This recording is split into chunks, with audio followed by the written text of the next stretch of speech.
Magandang araw po sa inyong lahat mga kababayan at welcome back dito po sa PNR at ito nga mga karibin natin na lahat bumaliktad, alyansa ni Junior bumagsak na.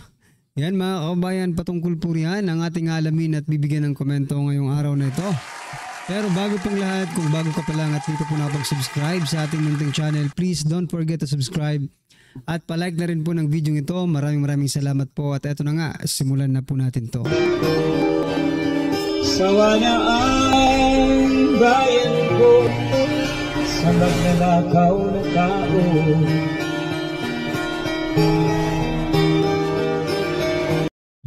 So ito mga kababayan, bago po natin muling i-play ang video ito, pasadahan lang po natin itong mga ipalitiko, mga ipal na politiko mga kababayan. O ito, unahin na po natin itong isang ito, si Kiko Pangilinan. Sabi niya po dito, biktima umano ng paninira matapos ang kanyang pagkain ng kanin na may gatas sa takip ng kaldero. Kasi nga po nga mga kababayan, binabash po si Kiko Pangilinan doon sa kanyang ginawa. Kung may plato naman, bakit ka naman kakain sa takip ng kaldero? Di ba? But anyway, eto, pakinggan po natin yung kanyang hinanain mga kababayan.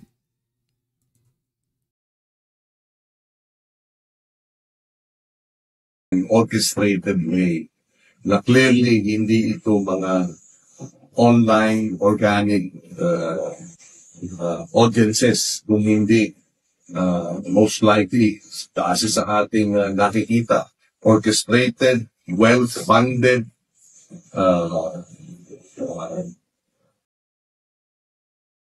ayan na naman kayo sa well-funded na yan, buti nga sana kung may pondo yung mga nagko-comment, tayong mga nagko-comment, di ba? Binibigyan ba tayo ng pera sa pagko-comment natin? Hindi, di ba? Ngayon, kung di ba attorney naman ito, di ba? Attorney po ito si si Kiko Pangilinan mga kababayan, di ba?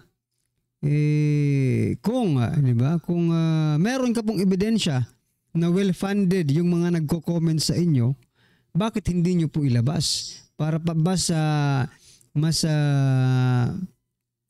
mas matibay ang inyong claim, di ba? Hindi yung puro ka lang, puro hearsay lang. whole machinery para siraan ang ating kandidato. Ano ang nangyari? May sisirain pa ba mga kababayan sa kandidatura nila? Para daw sirain yung kandidatura nila. Ang tanong nga, may sisirain pa ba sa kandidatura ninyo? Wag kami, Kiko. Iba na lang. The latest. Tayo po ay naroon sa Pampanga, sa San Luis, Pampanga, sa farm ni Idol Romeo Takatulang. At kami po ay nagkaroon ng food vlog. Sa totoo lang, 2 taon na po ako nagpo-food vlog mula noong 2022. Kaya mag-vlogging ka na lang. Walang makikialam sa'yo. Who cares? Diba? Well, anyway, wag na po natin pag-usapan to. Nakaka-ma-stress lang kayo mga kababayan. Hayaan na po natin to. Gusto lang nitong magpakilala sa atin na sila ay mabuti, sila ay nakakatulong, pero ang totoo naman ay hindi.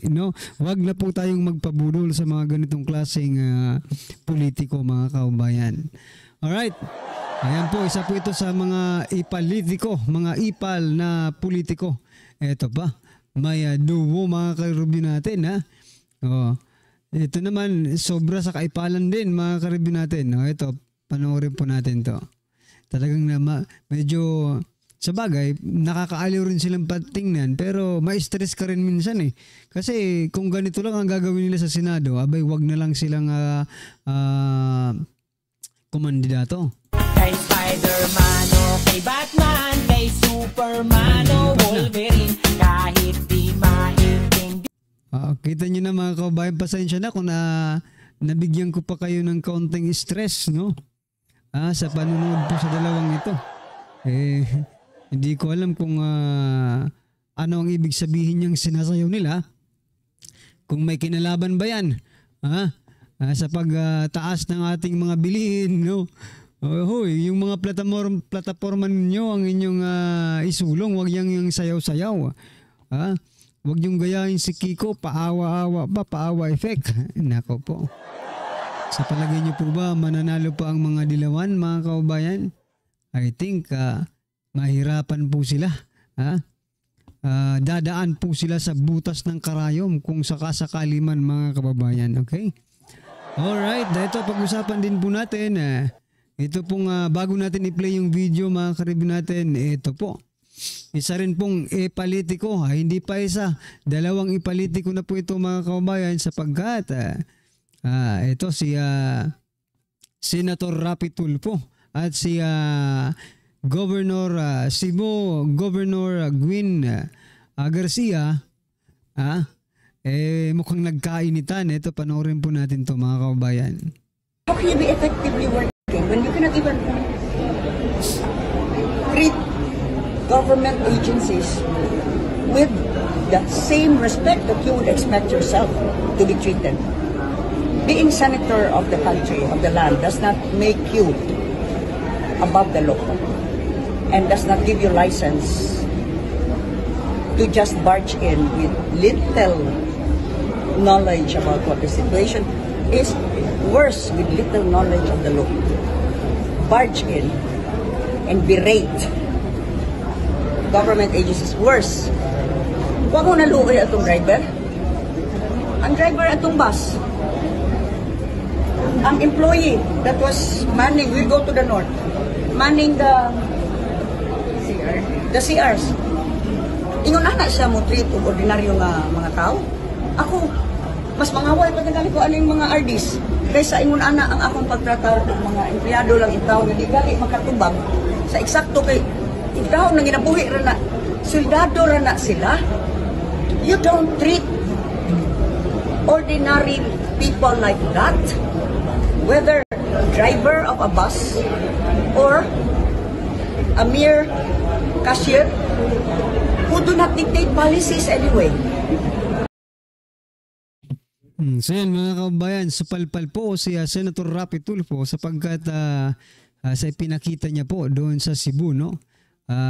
Bali nag-inspection si Senator Rapi Tulfo sa Cebu City, mga kababayan, at yun nga ang sinasabi ni Governor Gwen, no? Na walang respeto. Itong si Senator Rapi Tulfo, parang ang lumalabas dito sa sinasabi ni Governor Gwen ay parang mata pobre itong si Senator Rapi Tulfo. Uy, wag po nating kalilimutan, mga kababayan, na si Senator Rapi Tulfo po ang humawak ng hanggang ngayon ay patuloy po ang misteryo ng mga panalo dyan sa loto, mga kababayan, at bigla niya na lang pong iniwan. Kaya pinaalala po natin, no? Kasi tumatakbo po ang kanyang mga kapatid bilang mga senador. And I think mga kababayan, hindi natin sila magagamit, no? Hindi natin sila magagamit para labanan ang korupsyon sa ating bansa. Kasi sila mismo ay allegedly involved, di ba? Doon po sa lotong yan. Paano natin hindi masasabing involved? Bakit po naman bigla kayong nag-stop ang hearing? Wala nang palipaliwanag pa. Stop agad. Siguro ko may kumumpas, mga kababayan.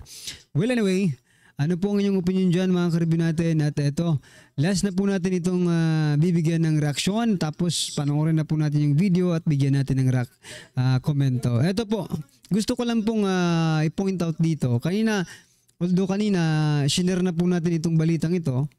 Dati Vice President Sara Duterte nakakuha po ng napakataas na approval rating. Approval ratings, mga kababayan. Okay? Samantalang, si President Bongbong Marcos Jr., mga karibin natin, 25% lang. Jesus Escudero, 38%. Trust rating po ito, Martin Romualdez, 14%. Itong nakakapagtaka. Kayong mga nasa Palasyo, President Bongbong Marcos Jr., kayong sa Senado, Senator Jesus Escudero, kayo pong nasa House of Representatives, Speaker Martin Romualdez, hindi po ba kayo nahihiya? Gusto nyong i-impeach ang isang Vice President Sara Duterte na kung saan mas pinagkakatiwalaan pa ng taong bayan kaysa sa mga pagmumukha ninyo. Diba? Itutuloy pa ba natin ang impeachment, mga kabayan? Or baka pwede natin gawin yun sa ibang pagkatao? Like for example, itong si PBBM or itong si Martino, napakaliit no? 14% lang, tapos yung i-impeach niyo 61% yung trust rating. Aba, kapag umabot pa yan ng 10% or 9% na lang, mag-resign na po kayo. Ibig sabihin lang po niyan, mga kababayan, wala nang tiwala ang taong bayan sa inyong mga pamumuno, di ba?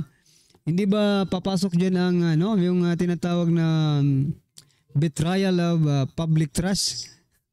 Walang tiwala nasaan ba ang public trust diyan? 25% at saka 14%. Walang public trust diyan, mga karibin natin. Kaya kailangan kayo po ang mag-resign, kayo po ang ma-impeach. Hindi po si VP Sara, sapagkat napakalaki po, no? Napakalaki po ng agwat ng inyong porsyento in terms of trust ratings, mga kabayan. So, isang kalokohan po yung nila, impeachment, mga kabayan. Isang kalokohan. Di ba? Ano po ang inyong opinion dyan? Comment nyo na lang, mga karibin natin, at ito. Panoorin po natin to, mga kabayan. Mukhang bumagsak na po ang alyansa. Kakagulat na balita na dapat malaman ng taong bayan na trending ngayon sa mundo ng social media at pilit ayaw ipalabas ng mga bias media sa publiko. Mukhang sadyang isa-isa nang naglaglagan na tila kumalas at naglalabasan na magsalita ang mga nasa Senado at ang ilang personalidad para ilantad ang katotohanan laban sa kasinungalingan. At sadyang hindi na talaga mapipigilan pa. Lalabas at lalabas na talaga ang buong katotohanan na siyang hahatol at mananaig sa mga kabulastugan at kasinungalingan na tila kinasasangkutan di umano ng gobyernong Agba. Matapos ang di umano'y iligal na pag-aresto sa dating Pangulo na si Rodrigo Duterte para isuko sa dayuhang hukuman at dalhin sa ICC sa The Hague, Netherlands. Di umano'y mga kandidato ni Marcos Jr. Isa-isa nang nagkalasan sa pagkasenador sa kanilang alyansang Bagong Pilipinas. Pero bago natin tapusin ang balitang politika ngayon sa Pilipinas, kung ikaw ay bago pa lang sa channel na ito, ay please huwag kalimutang mag-like, subscribe at i-click ang notification bell para mas maging updated pa kayo lalo sa lahat pa ng bagong video na i-upload sa channel na ito. Isa-isa na di umanong nagkalasan ang mga kandidato ni Marcos Jr. sa pagkasenador sa kanilang alyansang Bagong Pilipinas. Ito'y matapos ang pagtraidor di umano ni Marcos Jr. kay dating Pangulong Rodrigo Roa Duterte nang ito'y kanilang sapilitang iparesto at pinadala sa The Hague, Netherlands para mahatulan sa dayuhang hukuman sa International Criminal Court o ICC. Ayon pa nga sa balita ay mukhang takot na di umano ang karamihan sa mga kandidato ni Marcos Jr. na madamay sa galit ng taong bayan. Kaya naman kanya-kanya na sila di umanong nagkalasan sa partido ni Marcos Jr. Kung ating matatandaan, nauna nang umalis sa Bagong Pilipinas alyansa ang mismong kapatid ni Marcos Jr. na si Senadora Amy Marcos matapos nitong tahasang inanunsyo sa publiko pagkalas nito sa partido ng Bagong Pilipinas. Ayon pa sa kumpirmadong balita, inanunsyo ni Senador Amy Marcos kanilang pagkalas mula sa alyansa para sa Bagong Pilipinas, ang Electoral Alliance ng Administrasyong Marcos, dahil sa hindi pagkakasundo sa pag-aresto kay dating Pangulong Rodrigo Duterte. Kamakailan,